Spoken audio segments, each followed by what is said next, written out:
నేను స్వార్థంతో ఏ మాట చెప్పట్లేదు. నీ కుటుంబ క్షేమం కొరకే నేను చెప్తున్నాను. రక్షణ పొందకపోతే బహు భయంకరమైన రోజులు ముందున్నాయి. ఇప్పుడే చాలా చూస్తున్నాం. ఇంకా ఎన్నెన్ని చూసి అనుభవించాలో మనకు తెలియదు. కానీ వాటిలో నుండి మనం విడిపించబడితే, రక్షణలో ఉంటే మనకు దేవుని కాపుదల ఉంటది. హల్లెలూయా! రక్షణలో ఉంటే మన కుటుంబానికి కాపుదల ఉంటది. హల్లెలూయా! రక్షణలో ఉంటే మనకు మన కుటుంబానికి క్షేమము. క్షేమము. అందుకోసమే దేవుడు ప్రేమతో పిలిచాడు, పాపులను రక్షించుట కొరకే. హల్లెలూయా! చూడండి, రెండవదిగా మొదటి పేతురు రాసిన పత్రిక 3వ అధ్యాయము 9వ వాక్యము. పాపులను ఎందుకు పిలిచాడు, దేనికి పిలిచాడు, ఆయన పర్పస్ ఏంటి అన్న విషయాన్ని మరొకసారి క్లారిటీగా చెప్తున్నాడు వాక్యం ద్వారా. ఆశీర్వాదమునకు వారసులగుటకు మీరు పిలువబడితిరి కనుక కీడుకు ప్రతి కీడైనను దూషణకు ప్రతి దూషణైనను చెయ్యక దీవించుడి. హల్లెలూయా! దేవుడు పాపులను పిలవడానికి కారణం ఏంటండి? రెండవదిగా చెప్పండి, వింటున్నారు కదా. ఏమి మర్మం ఏమి లేదు ఇడ. చాలా చక్కగా క్లారిటీగా ఉంది. మర్మం ఏం చెప్పట్లా నేను. దేవుడు పాపులను ఎందుకు పిలిచాడంట? ఆశీర్వదించుటకు. ఈ రోజున ఆశీర్వదించబడతావు రా అంటే ఆశీర్వాదం వద్దు అంటున్నారు. ఎంతవరకు న్యాయం? ఆశీర్వదిస్తాను నేను రా నా కుమారుడా, నా కుమార్తె, నీ కులంతో నాకు సంబంధం లేదు, నీ మతంతో నాకు సంబంధం లేదు, నువ్వు ఏ భాష మాట్లాడినా నాకు సంబంధం లేదు, నువ్వు ఏ స్థలములో ఏ ప్రదేశములో ఏ దేశంలో ఉన్నా నాకు సంబంధం లేదు, నువ్వు చోట ఎక్కడ ఉన్నా పర్వాలేదు, కానీ నువ్వు వచ్చి ఆశీర్వదించబడుదురా నా కుమారుడా నా కుమార్తె అని దేవుడు పిలుస్తుంటే ఎంతమంది పిలుపుకు లోబడుతున్నారు? ఎంతమంది పిలుపుకు లోబడుతున్నారు? ఇది అన్యాయమా కాదా మనిషికి? మీరే చెప్పండి.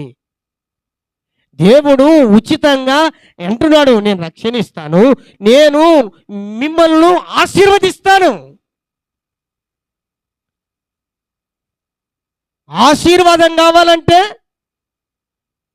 దేవుని పిలుపు ఉండాలి మనకు, అనగా దేవుని ఏర్పాట్లు ఉండాలి. మనం దేవుని పేరు పెట్టి మనం పిలవాలి. అందుకనే పాపులను పిలుస్తున్నాడు, ఆశీర్వదించుట కొరకు, దీవించుట కొరకు, దీవెనకరముగా ఉండుట కొరకు.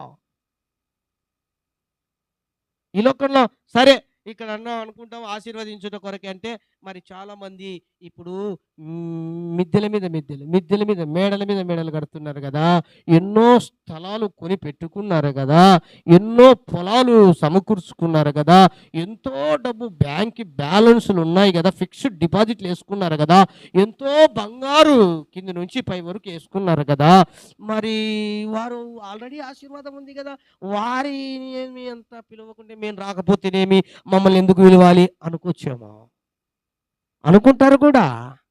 మనిషికి తెలివి, అతిక తెలివి ఎక్కువ, మామూలు తెలివి కంటే అతిక తెలివి ఎక్కువ మనిషికి, అనుకుంటారు కూడా. దేవుని దృష్టిలో ఆశీర్వాదం అంటే అది ఒక్కటే కాదు. బాగా మంచి ఇల్లు కట్టుకొని మంచి ఇంటిలో భవంతిలో బాగా సుఖించడం ఒక్కటే కాదు దేవుని ఆశీర్వాదం అంటే. లేదు మంచి బైక్ కొనో కారు కొనో లేకపోతే ఎంజాయ్ చేస్తూ ఉండే అంత అదే ఆశీర్వాదం కాదు. లేదు బాగా మంచి కింద నుంచి పైకి బంగారు వేసుకొని బాగా తిరుగుతాడు, ఇది ఒక్కటే ఆశీర్వాదం కాదు. లేదా ఈ లోకంలో నువ్వు ఎన్నెన్ని సంపాదించు, అది ఒక్కటే ఆశీర్వాదం కాదు. ఆశీర్వాదం అంటే ఏంటండి? ఎందుకు అవి కాదు అన్నాను అంటే, నేను ఒక మాటని జ్ఞాపకం చేస్తున్నా. యాకోబుకు మన మామ దగ్గరికి వెళ్ళిన తర్వాత ఆయనకు ఏమి కొరత లేకుండా మొత్తం ఇచ్చేశాడు, అన్ని ఇచ్చాడు. అవునా? భార్యలను, ఉపపత్ ఆ పనికి వచ్చే వారిని, ఆ డబ్బును, ధనాన్ని, ఒంటెలను, ఎద్దుల, ఆయనకు కొదవే లేదు, కొరతే లేదు. గొర్రెలు, మందలు, మేకలు అన్ని ఇచ్చాడు. ఏది సమృద్ధిగా ఉంది ఆశీర్వాదం. కానీ యెబోకు రేవు దగ్గరికి వచ్చిన తర్వాత అవన్నీ పక్కన పెట్టాడు. పెట్టి ఏమంటున్నాడు? నీవు నన్ను ఆశీర్వదిస్తేనే గాని నేను నిన్ను విడిచిపెట్టినా అన్నాడు. ఎందుకు? అవి ఆశీర్వాదం కాదా? అంటే ఈ రోజుల్లో ఉన్న మేడమిద్దల్లో ఉన్న వాళ్ళు ఆశీర్వాదం అనుకుంటే పొరపాటు పడినట్టు అని చెప్తున్నా. లేదు నాకు బాగా డబ్బు ఉంది అనుకుంటే అది నువ్వు పొరపాటు పడుతున్నావని చెప్తున్నా. లేదు నాకు బాగా బంగారం ఉంది అనుకుంటే నువ్వు పొరపాటు పడుతున్నావు అని చెప్తున్నా. లేదు మా ఇంట్లో మా ఆయనకు నాకు ఉద్యోగం ఉంది అనుకుంటే నువ్వు పొరపాటు పడుతున్నావని నేను చెప్తున్నా. లేదు నాకేం కొదవలేదు, ఈ లోకంలో అన్నీ ఉన్నాయి అనుకుంటే నువ్వు పొరపాటు పడుతున్నావని చెప్తున్నా. ఎందుకో? యాకోబును బట్టి. అన్నీ ఉన్నాయి, పక్కన పెట్టాడు. నన్ను నీవు ఆశీర్వదిస్తేనే కానీ నేను విడిచిపెట్టినా అన్నాడు. ఎందుకు? ఆశీర్వాదం అంటే ఏంటి?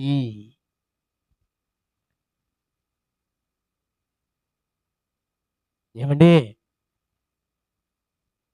ఉన్న దాంట్లో సంతృప్తిగా, సంతోషంగా, సమాధానంగా ఉండడమే రక్షణ పొంది ఉండడమే ఆశీర్వాదం. దేవునికి స్తోత్రం. హల్లెలూయా. ఉన్న దాంట్లో సంతృప్తిగా, రక్షణతో ఆనందంగా జీవించడమే నిజమైన ఆశీర్వాదం. అంత డబ్బులు ఉన్నాయి, మనశ్శాంతి ఉందా? ఒకసారి అడుగుపోయి, మీరు అడగండి పోయి. లేకపోతే అంత పెద్ద మేడమిద్దల్లో 5 స్టేట్స్లో ఉన్నారనుకోండి, వాళ్ళ ఇంట్లో సమాధానం ఉందేమో అడుగుకోండి. లేదా ఇంత డబ్బులు, మంచి ఉద్యోగం, మంచి హోదా, మంచి పెద్ద ఉన్నతమైన పదవులు, అడుగుపోరి. మీరు అడగండి, ఒకసారి చెప్తారు. కానీ నిజమైన ఆశీర్వాదం నా ప్రియ దేవుని బిడ్డ, నీకు కలిగిన వాటిలో సంతృప్తిగా, రక్షణతో, సంతోషంగా, ఆనందంగా ఉండడమే నిజమైన ఆశీర్వాదం. ఇది యాకోబు ద్వారా దేవుడు చక్కగా తేట తెల్లగా మాట్లాడినాడు. ఒకవేళ ఈ లోక సంబంధంగా నీకు అవన్నీ లేకపోనే, ఇది ఉందంటే నువ్వే గొప్ప ఆశీర్వాదం పొందిన వాడవు, పొందిన దారవు. నిజం. ఎందుకని? ఇవన్నీ ఒక రోజున మనం విడిచిపెట్టిపోతాం. ఏదో ఒక రోజు ఎండ్ డే ఉంది కదా మనిషికి. ఎండ్ డే ఉందా? ఏదో ఒక రోజు ఎండ్ డే, డెత్ డే ఉంది. అందులో అనుమానమే లేదు కదా అండి. అందరం విడిచిపెట్టుకోవాల్సిందే. కానీ మనతో వచ్చేది, మనం పొందిన రక్షణ మనతో వస్తుందండి. ఇంకా ఏది రాదు, ఏది రాదు. మరి వారు ఆశీర్వాదవంతులా, మనం ఆశీర్వాదవంతులమా? దేవునికి స్తోత్రం చెప్పండి. హల్లెలూయా.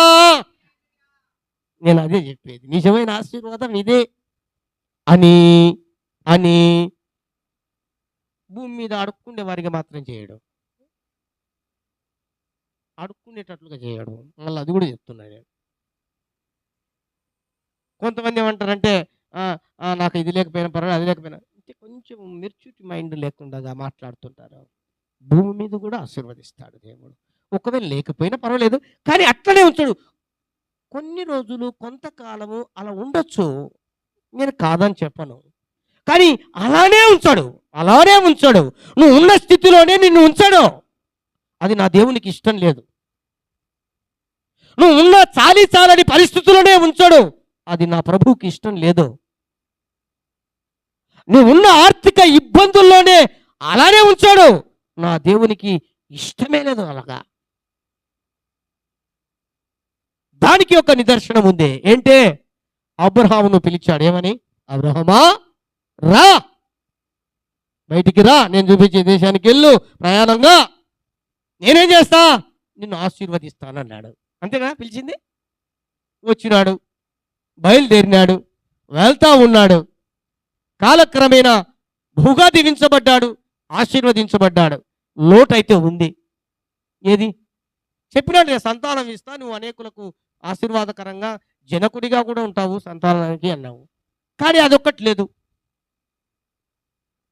ఆ సందర్భంలో భార్య ప్రోత్సాహాన్ని బట్టి కొంచెము పక్కన ఉన్నటువంటి తన ఉపపత్నినో లేకపోతే పనిగతితో కూడాడు. ఇస్మాయిల్ అనేటువంటి వ్యక్తిని దేవుడు ఇచ్చినాడు ఇస్సాకు కంటే ముందుగా. అప్పుడు దేవుడు అన్నాడు, అబ్రహాం అన్నాడు, సరేలే నాయనా, నువ్వు నన్ను ఆశీర్వదించినావు, ఇదిగో ఈ ఇస్మాయిలే మొత్తానికి వారసుడు అన్నాడు. అప్పుడు దేవుడు అన్నాడు, అబ్రహమా ఇట్లా నువ్వు పొరపాటు పడుతున్నావు, ఇది ఆశీర్వాదం అని. కాదు ఇట్లా బయటికి రాబా, నువ్వు అబ్రహాంతో మాట్లాడిన మాటలండి, నువ్వు బయటికి రాబా, ఇది ఆశీర్వాదం ఎట్లా అనుకుంటావు నువ్వు? అడ్డంగా పరిగెత్తి అక్రమంగా సంపాదించి అవినీతి చేసి వడ్డీల మీద వడ్డీలు, చక్ర వడ్డీలు వేసుకొని అనేకులు అమాయకులు దోచుకొని దాచుకొని లక్షల కొద్దుకు పరిగెత్తి అక్రమంగా నీ ఇష్టానుసారంగా సంపాదించి ఇదే నాకు సంపాదన, నువ్వే నన్ను ఆశీర్వదించినావు అంటున్నావు. రా బయటికి రా, నువ్వు బయటికి రా, ముందు రాబా, నువ్వు బయటికి రా అని అబ్రహామును పిలిచాడండి. పిలిచి బయటికి రా, నువ్వు అనుకుంటున్నది పొరపాటు, తప్పు అని బయటికి పిలిచి ఏమన్నాడు, ఒకసారి చూడు కింద అన్నాడు. చూశాడు. చూస్తే ఇస్కరేణువులు. ఆ ఇస్కరేణువులు లెక్క పెట్టగలవా అన్నాడు. ఏంటి ప్రభువా, లెక్క ఎన్నడు పెట్టాలి నేను? ఎంచుతామా ఇసుకను? మన బయట ఉంది ఇసుక, ఎవరైనా ఎంచిపోండి, ఒక పిరికెట్ తీసుకొని, ఒక పిరికెట్ చేత పట్టుకొని అన్నీ బయటనే తాపలకాడ ఉంది, ఎంచిపోండి, ఇంత లెక్క పెట్టిపోండి, ఎంచిపోతారేమో మీరు. కానీ అబ్రహాముతో అన్నాడు, ఈ ఇసుక రేణువులను లెక్క పెట్టగలవా? ఏంటి ప్రభువా మీరు అన్నట్టే, ఏంటి ప్రభువా అది సాధ్యమా అన్నాడు.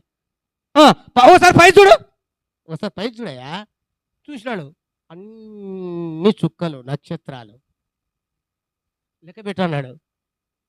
దిమ్మ తిరిగిపోయింది. ఏంటి ప్రభువా, నాకు అగ్ని పరీక్ష పెడతావేంటి ప్రభువా అన్నాడు.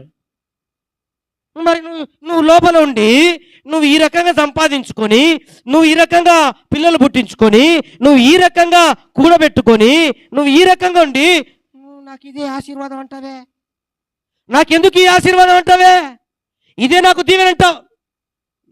నీవు నీకై సంపాదించుకొని అడ్డదుడ్డంగా అక్రమంగా ఆస్తులు కూడబెట్టుకొని డబ్బంతా దోచుకొని పేదలను నల్లి పీల్చినట్టు పీల్చుకొని ఎన్ని రకాలు కావాలంటే అన్ని రకాలుగా దోచుకొని తిని అధికారం ఉందని లేదా అంతస్తుందని పేరుందని అన్నీ ఉపయోగించుకొని నీ ఇష్టానుసారంగా ఆశీర్వదించబడి ఇదేనా ఆశీర్వాదం అంటావా? నేను అడుగుతున్నా ఈ రోజున. ఇది అక్రమం కదా? అందుకన్నాడు, నువ్వు కష్టపడింది నీ ఆశీర్వాదం అది కాదు నాయనా, బయటికి రా, బయటికి వచ్చి ఈ ఇసుకరేను లెక్కబెట్టు, నక్షత్రాలు లెక్కబెట్టు అంటే, ఏంటి ప్రభువా నాకు అగ్ని పరీక్ష పెడతావు, ఏంది స్వామి అన్నాడు. అంటే అట్లా అంతకంటే నిన్ను ఎక్కువగా దీవిస్తాను. ఆమేన్, హల్లెలూయా.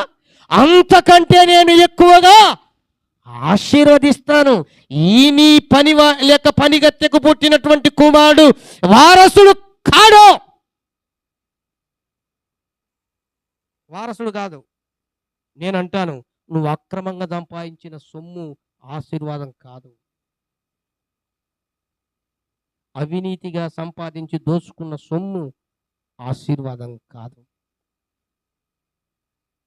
పేరుందని చెప్పో, హోదా ఉందని చెప్పో, ఉద్యోగం ఉందని చెప్పో, లేకపోతే దొంగగా వ్యాపారము మోసం చేసి సంపాదించని చెప్పో, బంగారో ఆస్తో డబ్బులో లేదా ఇల్లు స్థలాలో పొలాలో ఇంకొకటో తీసుకొని ఇదేనా ఆశీర్వాదం అంటే కాదు అని నేను చెప్తున్నా.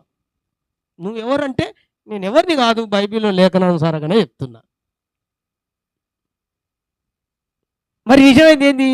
దేవుడిచ్చేదే నిజమైన ఆశీర్వాదం. హల్లెలూయా, హల్లెలూయా. నువ్వు కష్టపడుతున్నావండి, రూ. 1000 వస్తుంది. రూ. 1000 ఆ రోజున నీ కుటుంబానికి అంత ఖర్చు చేసుకున్నావు. ఒకవేళ 500 పోయింది అనుకుందాం, మొత్తానికి ఆ రోజు కల్లా ఖర్చు 500 మిగులుతుంది. అది నిజమైన ఆశీర్వాదం. అవునా కాదా? నీకొచ్చేది జీతం నెలకు రూ. 30,000. ఆ 30,000లో నీవు నెలంతా కూడా మొత్తం కుటుంబం జరుపుకుంటే ఒక 15,000 ఖర్చు అవుతుంది. మిగిల్చుకున్నవే 15,000 నిజమైన ఆశీర్వాదం. అరే, నువ్వు సంపాదించేది 30,000, కానీ నువ్వు ఖర్చు చేసేదేమో రూ. 1,00,000. ఎక్కడి నుంచి వస్తుంది? మళ్ళీ మిగిలిందేమో 2,00,000. ఎక్కడి నుంచి వస్తుంది? ఒకసారి ఆలోచన చేయి. అవునా కదా? మన కష్టార్జితం కూడా అంతే. మరి ఇలాంటి వాళ్ళని చూసి నువ్వు ఎందుకు మత్సరపడుతున్నావు? లోకంలో ఎంతో మంది ఎదిగిపోతున్నారు, ఎన్నో ఇల్లులు కడుతున్నారు, మిద్దె మీద మిద్దె కడుతున్నారు, ఎంతో బంగారు దిగేస్తున్నారు, ఎన్నో పట్టు చీరలు కొంటున్నారు, ఎంతో నగలు కొంటున్నారు. అమ్మో, ఇంత ఆశీర్వదించబడుతున్నారు, ఇంత కార్లు కొంటున్నారు, ఇన్ని బైకులు కొంటున్నారు, అమ్మో ఇంత కాస్ట్లీ వస్తువులు సంపాయి. ఎందుకు అంత బాధపడుతున్నావు? అదంతా అక్రమేనండి. అది ఆశీర్వాదం కాదండి. నిజమైన ఆశీర్వాదం ఇంకో నీకు పిరికెడు మెతుకులు ఇచ్చినాడా, అదే నీకు నిజమైన ఆశీర్వాదం. దేవునికి స్తోత్రం, హల్లెలూయా. లేదు, ఒక 50,000 రూపాయలు మిగిలిచ్చినాడా, అది నీకే నిజమైన ఆశీర్వాదం. హల్లెలూయా. ఏమండి, నేనున్నానండి, నాకు వచ్చే సంపాదన ఒకవేళ 10,000 రూపాయలు అనుకుందాం. 10,000 రూపాయల్లో 10,000 ఖర్చు పెట్టుకున్నా పర్వాలే. ఒకవేళ లేదు 5,000 రూపాయలు ఖర్చు పెట్టుకుని 5,000 ఎత్తి పెట్టుకుంటూ వచ్చినానే అనుకో, సంవత్సరానికి ఎంత అవుతుంది? కొంత సొమ్ము అవుతుంది. నిజమైన ఆశీర్వాదం. కానీ నాకు వచ్చే 10,000 కాకుండా నా ఖర్చు 10,000కు మించి 20,000 ఖర్చు పెడుతూ మరలా సంవత్సరములకి నెలకు వచ్చే లోపల ఇంకొక 20,000 30,000 పక్కన బయట ఎరిక వేసినాను అంటే ఎక్కడి నుంచి వచ్చింది? ఎలా వచ్చింది? అవునా కాదా? మళ్ళీ పెద్ద ఫోజులు ఇస్తున్నాం మనం, పెద్ద ఆశీర్వాదం అని. కాదు. కాదు.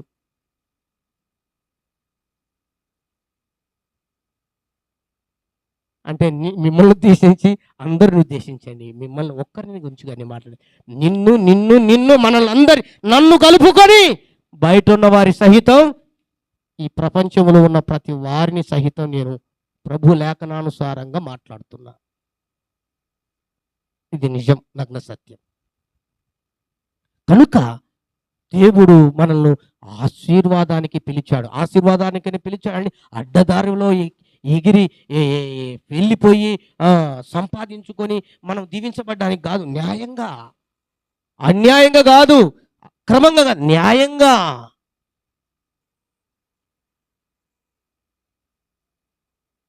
ఉన్న 10 రూపాయలను ఆయన ఎన్ని లక్షలుగానైనా ఆశీర్వదిస్తాడు.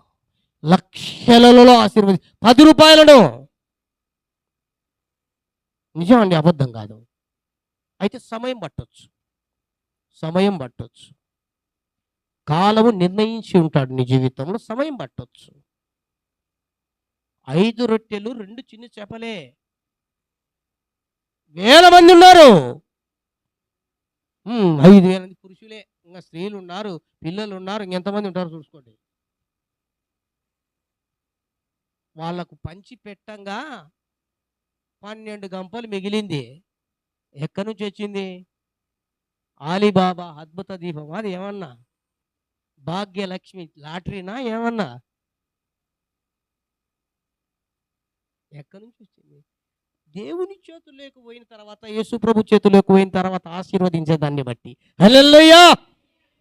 నేను అంటున్నది అదే అండి. నీకున్న 10 రూపాయలు చేత పట్టుకొని ప్రభువా ఈ 10 రూపాయలను ఆశీర్వదించు. నీకు వచ్చుచున్న ఆ 1000 రూపాయలను బట్టి ఈ రోజున ప్రభువా ఈ 1000 రూపాయలను ఆశీర్వదించు. ఈ నెలకు వస్తున్న ఈ 30,000ను బట్టి ప్రభువా వీటిని ఆశీర్వదించు. దేవుని చేతికి అప్పగించి ఆశీర్వదిస్తాడు దేవుడు. అద్భుతంగా, అనుభవపూర్వకంగా చెప్తున్నా, నేను అనుభవపూర్వకంగా చెప్తున్నా. అది ఖచ్చితంగా జరిగింది. అందుకనే దేవుడు అన్నాడు, నేను మిమ్మల్ని ఆశీర్వదించుట కొరకే పిలిచాను. దేవుడు రమ్మని చెప్పినని ఏదో మనల్ని బిచ్చగలగానో, లేకపోతే ఏమీ లేని వాళ్ళగానో, అడుక్కునే వాళ్ళగానో, లేకపోతే గాసగలగానో, లేకపోతే ఇంకొకటి ఒకరికి మనం హీనంగా బ్రతికేదాని కొరకు ఆయన ఎప్పుడు ఇష్టపడ్డాన్ని, ఎప్పుడు ఇష్టపడి. ఎందుకని? మన దేవుడు మహారాజు. ఆయన ఎవరనుకుంటున్నారు? మహారాజు. ఆ మహారాజు కొడుకులము, కూతుర్లము. మనం కూడా మహారాజులమే, మహారాణులమే. దేవునికి స్తోత్రం, హల్లెలూయా. సమయం పట్టొచ్చు, అయితే కొంచెం సమయం పట్టొచ్చు, ఓర్చుకో. ఆయన ఆశీర్వదించడానికే నిన్ను పిలిచాడు. అయ్యో, నా పరిస్థితి ఇట్లే ఉంది, ఇంతే ఉంది, నా భర్త సహకరించట్లే, నా భార్య సహకరించట్లే, నా పిల్లలు సహకరించట్లే, లేదా నేను తెచ్చిన ఇది ఇంత పోతుంది, అంత పోతుంది, ఇట్లా పోతుంది, ఏం మిగట్లేదే అనుకుని దేవుని చేతికి అప్పగించి ప్రార్థన చేయి.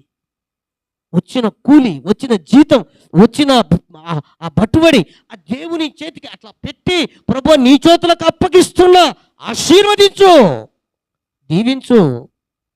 ఎందుకు దీవించాడు దేవుడు? ఎందుకంటే నేను పిలిచింది దాని కొరకు అన్నాడు కదా. ఇంకా తప్ప ఆయన మాట తప్పినాడు అవుతాడు ఆశీర్వదించకపోతే. అవునా కదా? మీరే చెప్పండి. నేను పిలిచిందే మిమ్మల్ని ఆశీర్వదించుట కొరకు అన్నాడు. మనం ఆశీర్వదించబడకపోతే దేవుడు మాట తప్పినాడు అవుతాడు. మాట తప్పుతాడా? మాట తప్పుతాడా దేవుడు? దేవునికి స్తోత్రం, హల్లెలూయా. ఆయన మాట తప్పడు. కాబట్టి ఆయన మనల్ని ఆశీర్వదించుట కొరకే మనల్ని పిలిచిన దేవుడు, హల్లెలూయా. అనగా దీవెనకరంగా. ఇంకొక మాట, నేను ఇంకొక అడుగు ముందుకేసి చెప్తున్నా. ఆశీర్వాదం అంటే నువ్వు ఒక్కదానివే అనుభవించడం కూడా కాదు. అర్థమైందండి? ఆశీర్వాదం అంటే నువ్వు ఒక్కదానివే అనుభవించడం కాదు. దేవుడు అబ్రహామును పిలిచాడు. అబ్రహమా, నేను నిన్ను ఆశీర్వదిస్తాను, నువ్వు అనేకులకు. అది కథ. ఈ మాట గుర్తుంచుకోండి. దేవుని బిడ్డలు ప్రతి ఒక్కరు మనకు మనమే స్వార్థపూర్తంగా ఆశీర్వాదం కాదు. అందుకనే నేను ఎలీషాతో కూడా పలుమార్లు చెప్తుంటా. నేనేమో ఆశీర్వదించబడుతుంటే నువ్వేమో అలాగా ఇలాగా ఉంటే కొంచెం బయట చూసినా లేదా లోపల ఉన్నా కూడా చాలా అది మంచిది కాదు. దేవుని కాన్సెప్టే వేరవుతుంది. అవునా కదండి? అన్యాయస్తుడు కాదు. నన్ను ఆశీర్వదించి నిన్ను ఆశీర్వదించకుండా, నిన్ను ఆశీర్వదించి నిన్ను ఆశీర్వదించకుండా, నిన్ను ఆశీర్వదించి నిన్ను ఆశీర్వదించకుండా ఏమన్నా అన్యాయస్తుడా దేవుడు? మరి కాదు కదా. కానీ దాని వంతు మనం ప్రయత్నం చేయాలి కదా, మన ప్రయాస ఉండాలి కదా.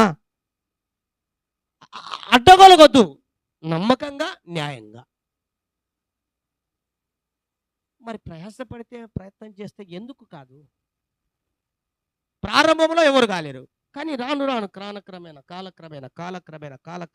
ఒకవేళ నీ తరం కాకపోయినా వచ్చే తరమైనా, నేను చెప్తున్నా, నీ తరం కాకపోయినా వచ్చే తరమైనా దేవుడు అన్యాయస్తుడు కాదు, ఆశీర్వదించి తీరుతాడు. హల్లెలూయా, హల్లెలూయా. దేవుడు పాపులను ఎందుకు పిలిచాడండి? రక్షించటానికి. దేవుడు పాపులను ఎందుకు పిలిచాడండి? రక్షించి ఆశీర్వదించడానికి. దేవుడు పాపులని ఎందుకు పిలిచాడు అంటే, పరిశుద్ధ గ్రంథంలో నుంచి 1 పేతురు పత్రిక 5వ అధ్యాయము 10వ వాక్యము. 1 పేతురు పత్రిక 5వ అధ్యాయం 10వ వాక్యం. బాగా గుర్తుంచండి. తన నిత్య మహిమకు క్రీస్తునందు, ఇక్కడ ఒక్క సెకండ్ ఆగండి.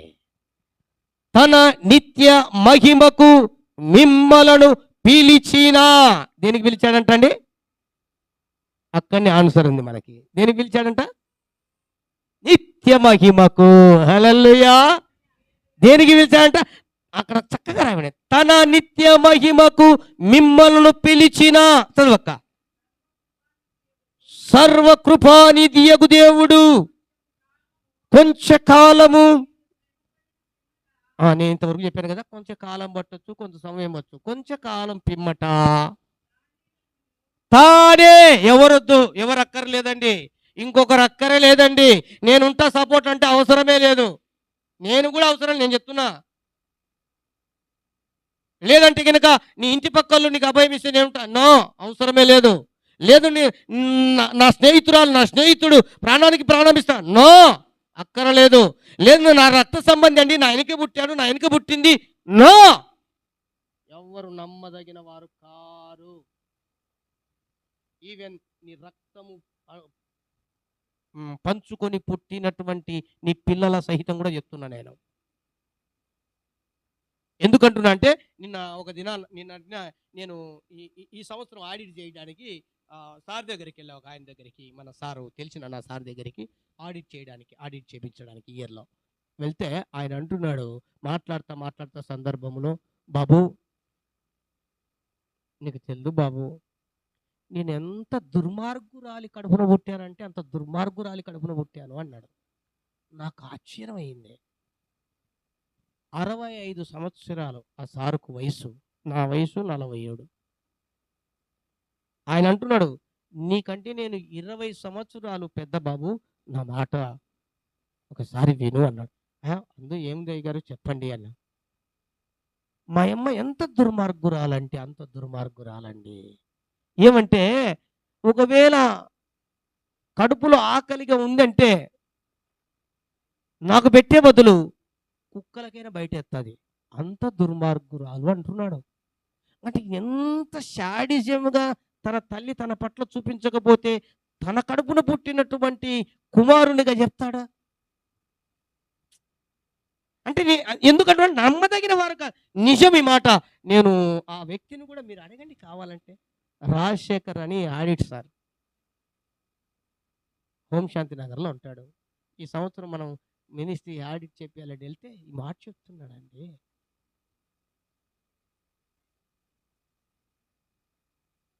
చాలా మంది ఇట్లా చెప్పిన వాళ్ళు ఉన్నారు, ఒకరు ఇద్దరు కాదు. మా నాయన కఠినుడు, ఎంత కఠినుడు అంటే అంత కఠినుడు అని చెప్పేవాళ్ళు ఉన్నారు. మా అమ్మ ఎంత పార్షియాలిటీ అంటే, పక్షపాతం అంటే అంత పక్షపాతం. నన్ను ఒక రకంగా, దాన్ని ఒక రకంగా, వీన్ని ఒక రకంగా చెప్పేవాళ్ళు ఎంతమంది. అందుకని మనుషులు నమ్మదగిన వారు కాదు అంటాడు. తానే చదవక్క, తానే అనగా యేసుక్రీస్తు ప్రభుల వారే మిమ్మలను పూర్ణులుగా చేసి స్థిరపరచి బలపరుచును. హల్లెలూయా. పాపులను దేనికి పిలిచాడంటండి? రక్షణ పొందుటకు. పాపులను ఎందుకు పిలిచాడంటండి? ఆశీర్వదించబడుటకు. పాపులను ఎందుకు పిలిచాడంటండి? నిత్య మహిమకు, అనగా పరలోకములో చేరుటకు అని దాని అర్థం. ఇంత మంచి దేవుడండి. ఒక పైసా డబ్బులు లేకుండా పరలోకానికి చేర్చే దేవుడు ఎవరో. నాకు ఈ పట్టు చీర తీసుకొచ్చి పెట్టు, నాకు ఇన్ని గాజులు తీసుకొచ్చి పెట్టు, లేకపోతే ఒక గంపెడు పూలు తెచ్చిపెట్టు, లేకపోతే కేజీ జిలేబీ తెచ్చిపెట్టు, ఇంకా లేదంటే కనుక ఒక 5,000 పదార్లు చదివించు. దేనికి? నీకేమైనా కలగాలంటే, నీకేమైనా లాభం రావాలంటే, నువ్వు కుటుంబంలో బాగా ఉండాలంటే, లేదైనా పుణ్యం సంపాదించుకోవాలంటే అంటున్నారా లేదా? మీకు తెలుసా అండి? నాకు తెలుసా అండి, ఇవన్నీ జరుగుతున్నాయి. కాబట్టి తెలిసి కూడా తెలియనట్టుగా ఉన్నారు మీరు, అంతే. అవునా? కానీ యేసు ప్రభు అది నిన్నేం అడగట్లా. నేను పిలుస్తున్నది ఏంటంటే, నిత్య మహిమకు, నా పరలోక రాజ్యంలోనికి నువ్వు రా. నేను పిలుస్తున్నా, రామా, అయా, రాయా. దానికోసమే నేను నా తండ్రి దగ్గర నుంచి వచ్చింది, నా మహిమను వదులుకొని వచ్చింది, నా వైభవాన్ని వదులుకొని వచ్చింది మీకోసమేనండి. మిమ్మల్ని రక్షించి ఆశీర్వదించి నాతో పాటు పరలోకములోనికి తీసుకొని వెళ్ళుటకు. హల్లెలూయా, హల్లెలూయా. దీనికోసము మనల్ని ప్రభు పిలిచినాడు, మనల్ని ఏర్పాటు చేసుకున్నాడు, పేరు పెట్టి పిలిచినాడు. హల్లెలూయా. దీనిని గ్రహించు వీటిని.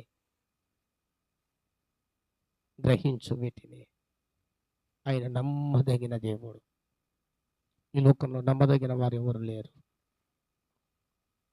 ఎవరు నేనున్నలే ఏం చేస్తారనే వారు ఎవరు ముందుకు రారు నీకు. ఇది ఎప్పుడు తెలుస్తుంటే బాగున్నప్పుడు తెలియదు. నీకు బాగా డబ్బు ఉండో, నువ్వు బాగా సంతోషంగా ఉండో, 10 రూపాయలు వారికి ఖర్చు పెడుతున్నావు, అప్పుడు బాగా ఎవరికి తెలియదు. ఎప్పుడో నీ కుటుంబమో నీ పరిస్థితో కొంచెం అటు ఇటు అయినప్పుడు అప్పుడు అర్థమవుతుంది ఎవరు నీకు సహాయం చేసేవారు, లేదా ఎవరు నీకు ఆదరించువారు, ఎవరు నిన్ను పిలుచుకొని కాస్తైనా పలకరించేవారు. అప్పుడు అర్థమైతే. అంతవరకు అర్థం కాదు మనుషులకి. అంతవరకు మీరు అనుకునే, నేను కూడా అనుకున్నా కొందరిని అనుకున్నా, పేరు చెప్పాను కానీ కొందరిని అనుకున్నా. నేను కూడా ఇది నా పరిచర్య, నేను మాది ఏందనుకుంటా అన్నా. విత్ ఇన్ 5 years లోపల పరిచర్యనే వదులుకొని మరలా పరిచర్య ప్రారంభించాల్సి వచ్చింది. కారణం అదంతే. నమ్మదగిన వారు కారు ఎవరు? దేవుడు ఒక్కడే నమ్మదగిన దేవుడు. పిలిచిన దేవుడు నమ్మకమైన దేవుడు. నిన్ను స్థిరపరుస్తాడు, బలపరుస్తాడు, నిన్ను పూర్ణులుగా చేస్తాడు, పరిశుద్ధపరుస్తాడు, ఆశీర్వదిస్తాడు, ఆనందాన్ని ఇస్తాడు. అయితే కొంచెం సమయం, కొంచెం కాలం పట్టొచ్చు. అది దేవుడే చెప్తున్నాడు. ఏమండి, ఏదైనా ఆశీర్వాదం తొందరగా ఇటు తీసి అటు ఇచ్చేది అయితే ఆశీర్వాదం కాదు, అది రాదు, అది ఉండదు కూడా. అవునా కదా? కష్టపడాలి, శ్రమ పడాలి, ప్రయాసపడాలి. కష్టపడి అన్నారు కదా, అది లేనిది రాదు. అది చేసిన తర్వాత, అది చేసింటే ఇంకా ఎందుకు దేవుడు అంటారేమో, అది చేసిన తర్వాత కనుమరుగైపోయినారు, లేరు, కళ్ళు మూసినారు, కాలగర్భంలో కలిసిపోయినారు. ఒకవేళ అడలావనుకున్న పొరపాటు అనేట్టే. అది వచ్చిన తర్వాత ప్రయాసపడి వచ్చిన సొమ్ము ఇట్లా దేవుని చేతుల్లో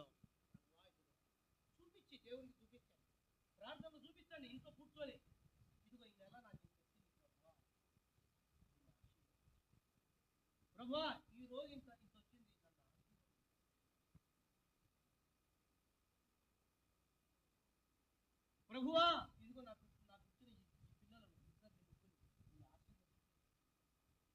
ప్రభువా ఇదిగో నాకు ఇచ్చిన ఈ బట్టలు, ప్రభువా నాకు ఇచ్చినటువంటి భార్యను ఇలా చేయని ఎందుకు దేవుడు ఆశీర్వదించాడు? పిలిచిందే నేను ఆశీర్వాదానికి అంటుంటే, మిమ్మల్ని పిలిచిందే నేను ఆశీర్వదించడానికి అంటుంటే, మిమ్మల్ని పిలిచిందే లోకములో నుండి, పాపములో నుండి, శాపములో నుండి విడిపించుట కొరకే అంటే, రక్షించట కొరకే అంటే, కాపాడుట కొరకే అంటే, నేను మిమ్మల్ని పిలిచిందే పరలోకంలోనికి చేర్చుకుంటకు, నరకానికి పోవడానికి కాదు. మీరు ఎందుకంటే అండి, నరకానికి మనల్ని త్రోసేయనికి కాదు, పిలిచింది పరలోకానికి వెళ్ళాలని. నిత్య మహిమకు దేవుడు మనల్ని పిలిచిన దేవుడు, నిత్య మహిమకు కారకుడైన దేవుడు, నిత్య మహిమకు మనల్ని పిలిచిన దేవుడు. నేను ముగిస్తున్నాను. ప్రియ దేవుని బిడ్డలారా, జ్ఞాపకం చేసుకుందా. చకచక ఒక 2-3 మాటలు చదవండి పరిశుద్ధ గ్రంథంలో నుంచి, మీకు అవి తెలియచేస్తాను. మత్తయి శుభవార్త 4వ అధ్యాయం 21వ వచనం చదవండి ఒకరు.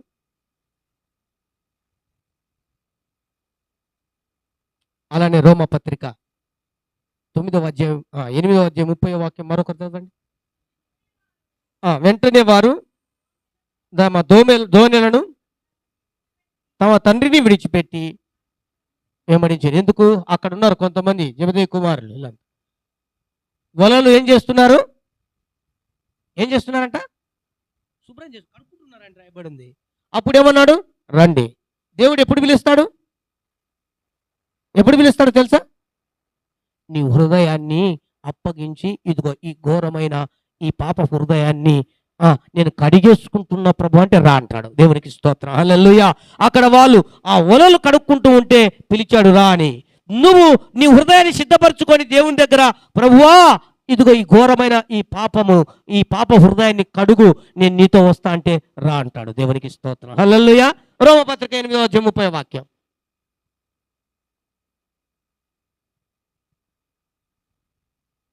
రోమపత్రిక 8:30 వాక్యం. మరియు ఎవరిని ముందుగా నిర్ణయించెనో వారిని పిలిచెను, ఎవరిని పిలిచెనో వారిని నీతిమంతులుగా తీర్చెను. ఎవరిని నీతిమంతులుగా తీర్చెనో, అమ్మో ఇంత ప్రాసెస్ చూడండి. అందుకు మనల్ని అందరి ఎదుట మహిమపరిచి ఘనపరిచి కొంచెం హెచ్చుగా ఉండటానికే దేవుడు పిలిచినాడు. అందుకే నిర్ణయించుకున్నాడు, అందుకనే ఏర్పాటు చేసుకున్నాడు, అందుకని నీతిమంతులుగా మనల్ని తీర్చాడు, అందుకనే మనల్ని మహిమపరుస్తాను అంటున్నాడు. హల్లెలూయా. పరిశుద్ధ గ్రంథముల నుంచి తెస్సలోనికీయులకు రాసినటువంటి 2వ పత్రిక 2వ అధ్యాయం 14వ వచనం. తెస్సలోనికీయులకు రాసిన పత్రిక 2వ అధ్యాయం 14వ వచనం. 2వ పత్రిక 2వ అధ్యాయం 14వ వచనం.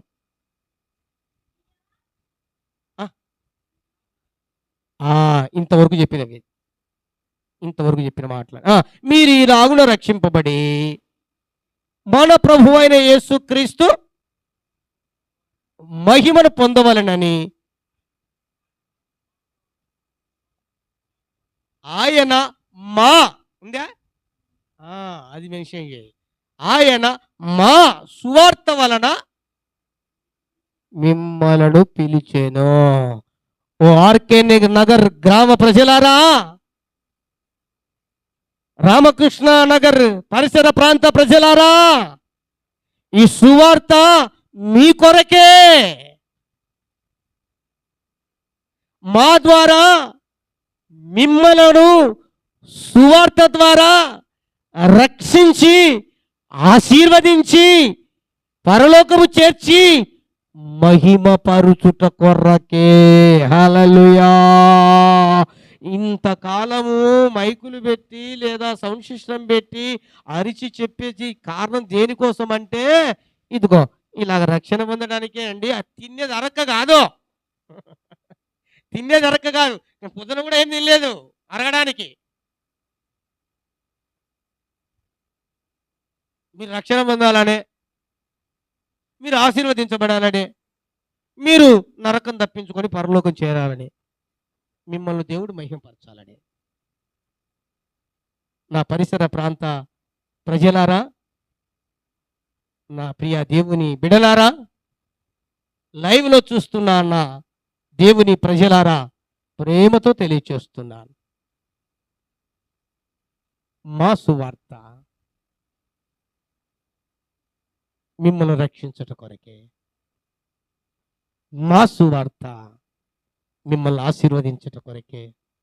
మా సువార్త మిమ్మల్ని పరలోకం చేర్చుట కొరకే. మా సువార్త ద్వారా నిన్ను మహిమపరుచుట కొరకే. హల్లెలూయా. అంతే, ఇక వేరేది అస్సలు కాదు. నువ్వు ఎన్ననుకున్నా తుచ్చి, నువ్వు ఎన్ని అనుకున్నా తుచ్చే. ఇది మాత్రం సత్యం. మోకరించండి, ప్రార్థన చేసుకుందాం.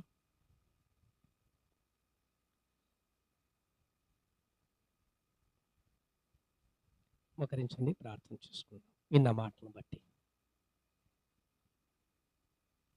ప్రభువా, నాతో మీరు మాట్లాడిన మాట కొరకు కృతజ్ఞతలు స్వామి. పాపులను రక్షించుటకే నేను పిలువవచ్చి తిని, పాపులనే నేను పిలువవచ్చి తిని, నీతిమంతులను పిలువరాలేదు అన్నా. నిజమే, పాపులమైన మమ్మల్ని పిలిచిన